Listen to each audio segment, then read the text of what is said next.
تقریباً 1100 صحابہ کرام کی شادیوں کے واقعات زیر مطالعہ ہوئے، جن میں صحابہ بھی شامل ہیں، صحابہ کرام کی صحابیات بھی شامل ہیں اور ان کے اولادیں بھی شامل ہیں۔ تو یہ تقریباً 1100 صحابہ اور صحابیات اور ان کی اولادیں شامل ہیں، جن کا مطالعہ ہم نے کیا اور جن کی شادیوں کے واقعات ہم نے پڑھے۔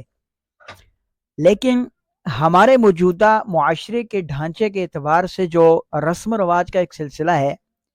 ہم بھی مسلمان ہیں، وہ بھی مسلمان تھے، ہمارے نبی بھی حضرت محمد صلی اللہ علیہ وسلم ہیں،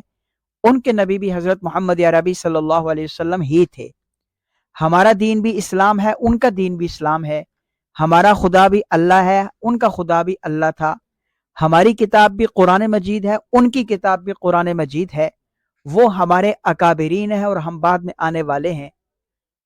تو شادیوں کے اندر ڈیفرنٹ کیوں ہے؟ صحابہ کرام کی شادیاں جو 1100 تقریباً 1100 کم و بیش ہو سکتا ہے، ان شادیوں کے جو واقعات ہم نے پڑھے ہیں اور جو ہم اپنے معاشرے کے اندر شادیاں دیکھ رہے ہیں، نہ صرف زمین آسمان کا سا فرق نظر آتا ہے، بلکہ کہیں کہیں خوف اور ڈر سا لگنے لگتا ہے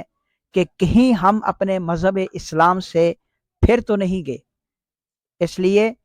گزارش ہے کہ اپنے نکاحوں کو آسان کریں، سادہ کریں، جلدی کریں اور رسم و رواج کو بالکل ختم کریں۔ آپ کی بیٹی کی شادی کے موقع پر 1 روپیہ